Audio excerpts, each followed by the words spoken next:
Hello everybody, thank you for joining me today. This is a brand new channel for anime reviews. I am your host Downcast. Now let's go.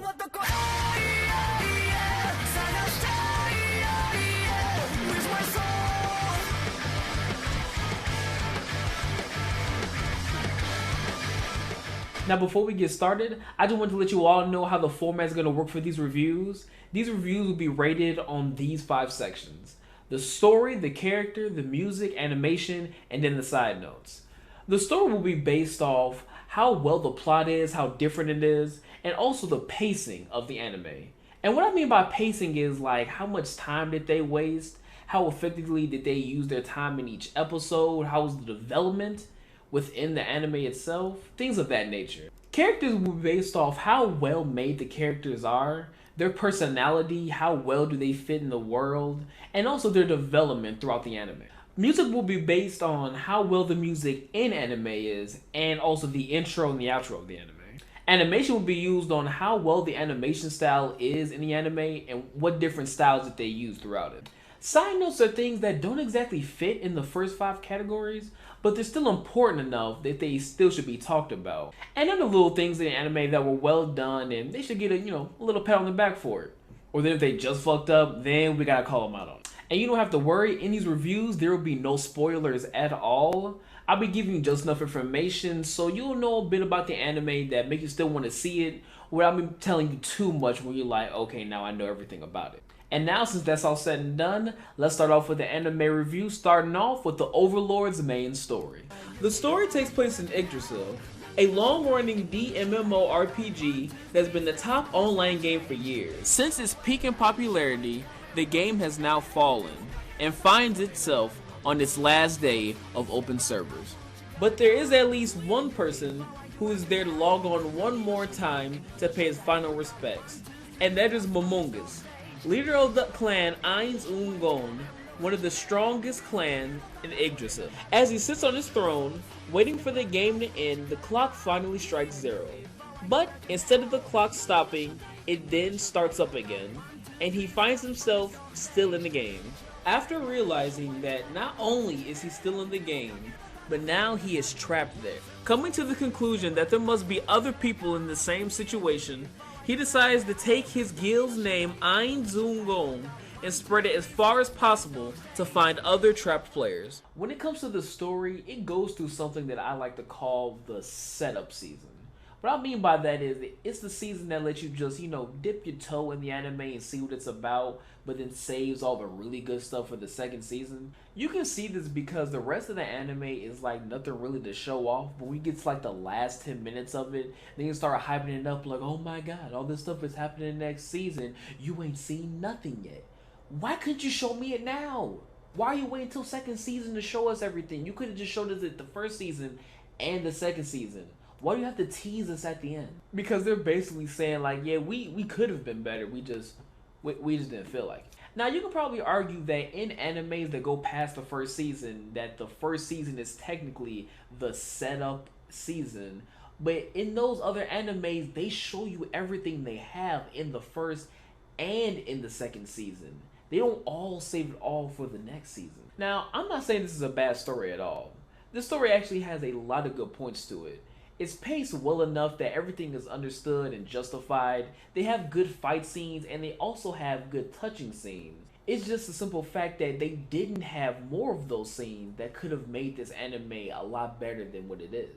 The story didn't have more of those interesting plot lines, those high-scaled fights, and like interesting side characters. And that's what the second season is boasting to have. And this anime does a poor job of answering some semi-important questions. One of those questions being, why are we here? Why is the main character here? This is something that is barely even touched upon, even spoken about, past the first episode. Now, I'm not saying that this has to be the main focus of the anime. I'm not saying this has to be the biggest thing. I'm not saying that this is the thing that the anime has to revolve around. No matter what, this is the thing that will have to be addressed in the, oh, I'm stuck in a game kind of anime. Is like, why are you fucking stuck there? And it's just weird that they just do not speak about this. I really can't judge it too harshly on that, mainly because it's the first season and they might explain it in the later seasons.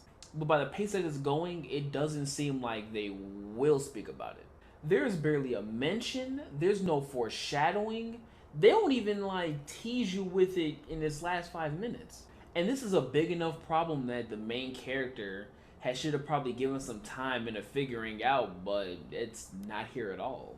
It just seemed weird because it's still a big issue, even though it's not the main issue, and they really not doing anything about it. But then again, it is the first season, so I won't weigh so heavily on it. Overall, this is just a setup season, but it's a setup season that's at least done well. This anime does have good plot points. It does have good story events. It does have good fight scenes. It does have good touching scenes. It has good character development scenes and developments within the story. It's just the fact that it's just not enough to bring it to the next level. Now, let's move on to the main characters.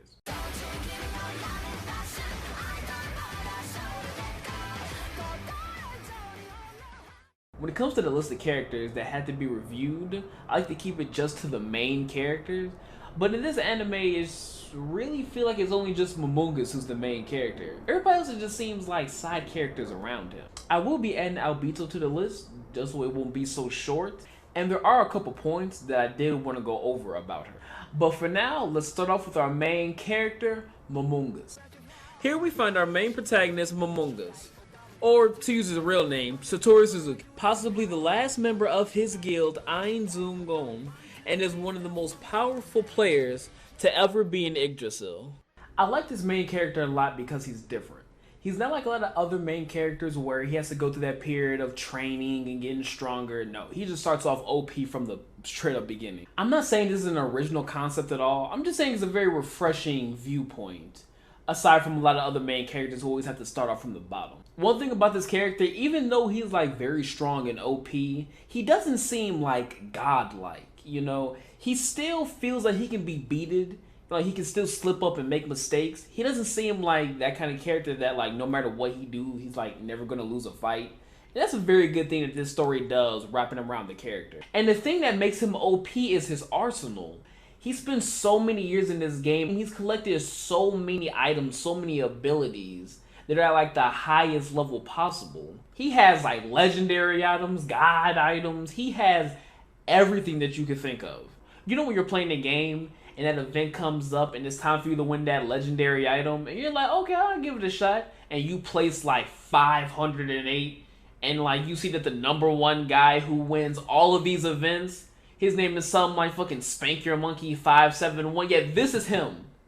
This is Spank Your Monkey. Another thing that this story does well in complementing this character, it shows off all of his good traits. It shows how strong he is. It shows how smart he is. It shows how well that he can handle this new world, even though he's never been there before. This is just another thing that shows how in control this character is, and really why he seems like an overlord. When it comes to Momongas' personality, he kinda doesn't have one.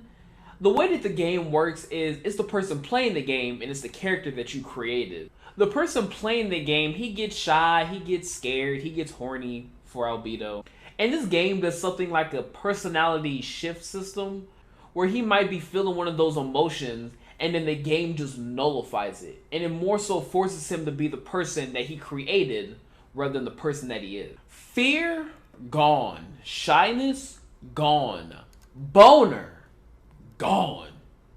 Yeah, this world doesn't seem as fun now, does it? Overall, Momongas is a very well done character for this anime, and I'm pretty sure that you'll like him too. Now let's move on to the second in command, Albedo.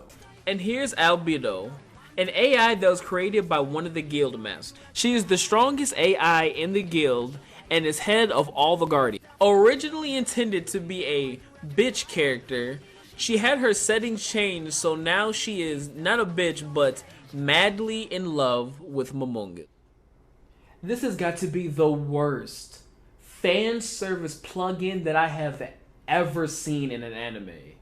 Like, this has to be the laziest, the downright laziest shit I have ever seen an anime do before.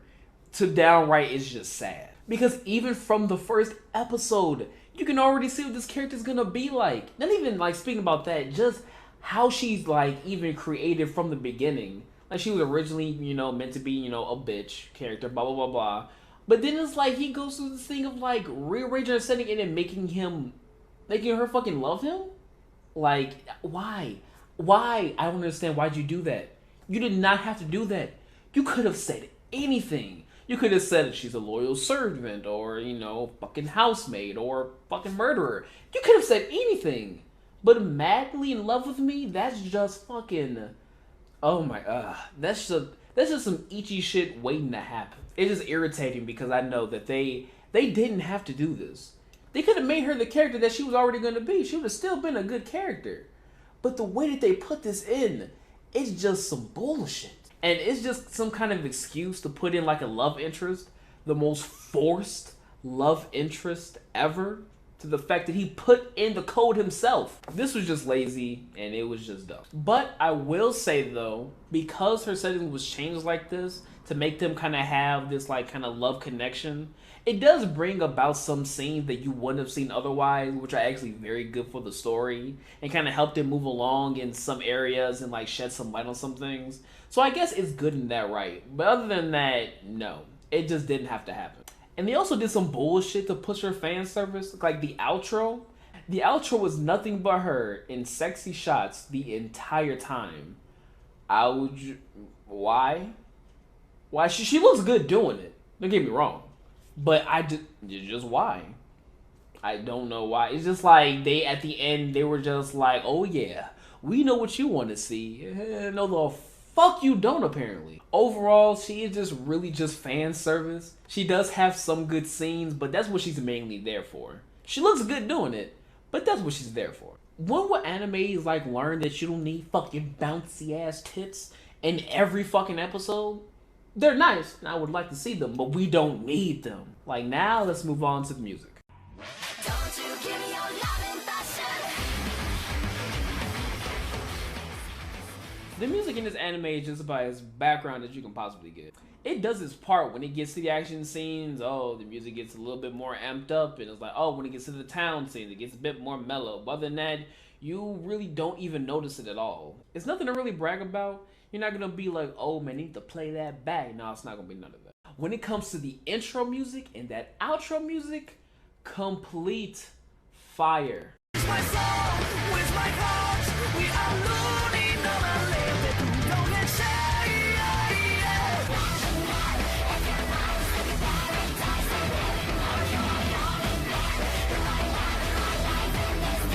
Complete fire.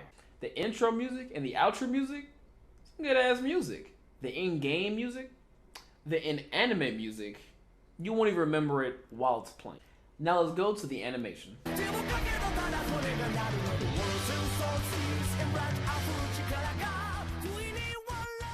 Now this anime uses two different kind of animation styles. It uses a 2D and a 3D style of animation.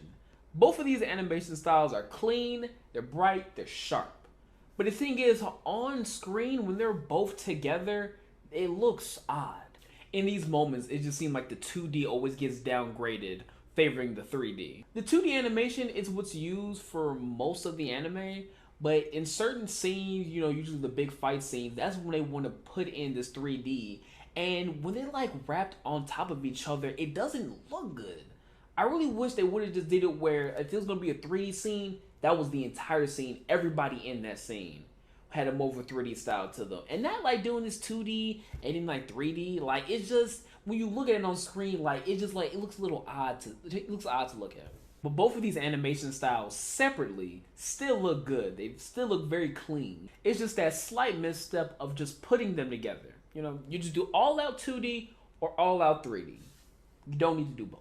Now let's move on to the side notes.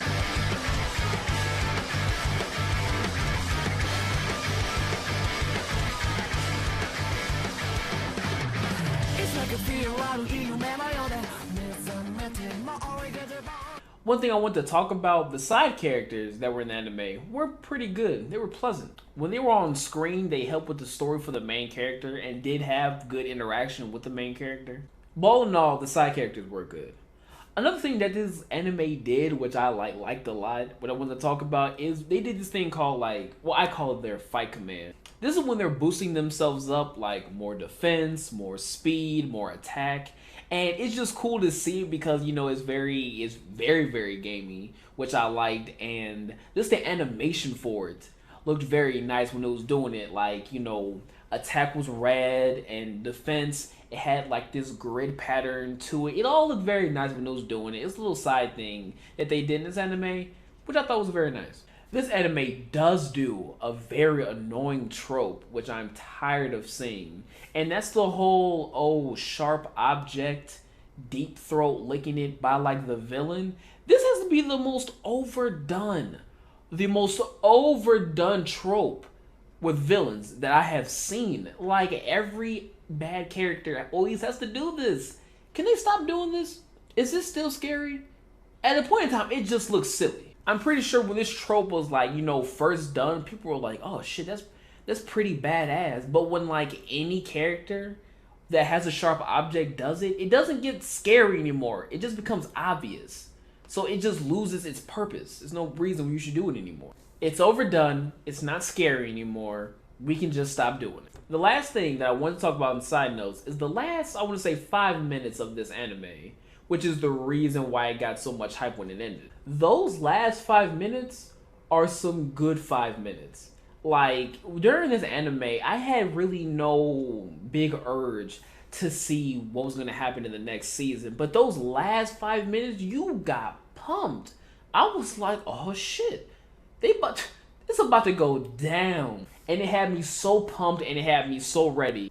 I'm still not a big fan of this, especially when they could have done a lot more for the anime itself and not like the last 5 minutes. But I can't lie, those last minutes did hype me up and make me want to see the next season. Okay, now all the sections are done. Let's get down to the review. My viewing scale is 1 to 10, with 5 being the decent line. Some people use 7, but 5 gives a little more like wiggle room. Okay, 1, god-awful anime, the worst. You might as well be looking at a black screen all day. 2, a terrible anime. 3 is bad, 4 is below average, 5 is just average, 6 is above average, 7 is good, 8 is great. Bars. 9 is excellent, and 10 is just a god tier anime. In my reviews, I don't do points. I feel like points are stupid, and it's like sometimes they don't even make any sense of like how they lost that 1 fucking point. Like what the fuck is that 8.9? What is that? Main character was black, he was like, fuck that shit. But after everything that this anime has shown, I believe it deserves a score of a 6.5. Even though this anime really didn't do anything wrong in its story and in its characters, it's never spectacular in anything that it does. Yes, it has good moments, but they'll still never push the boundaries that make it go far and beyond. But even though I still enjoyed the anime, still enjoyed the story, still enjoyed the character.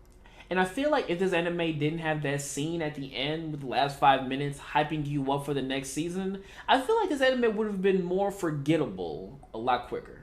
And that's another thing to remember. A lot of people said this anime was good, like just because of those last 5 minutes. Like what they were going to show you helped the anime now. And that's not how it worked, and that's how it got the rating that it got.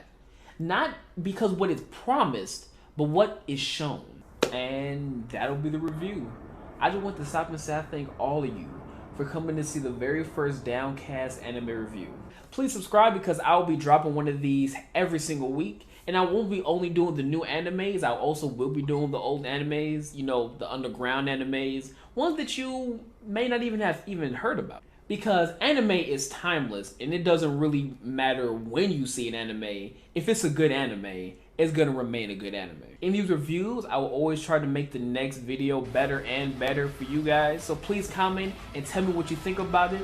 My name is Downcast, and this has been the Overlord anime review, and I will see you all next week.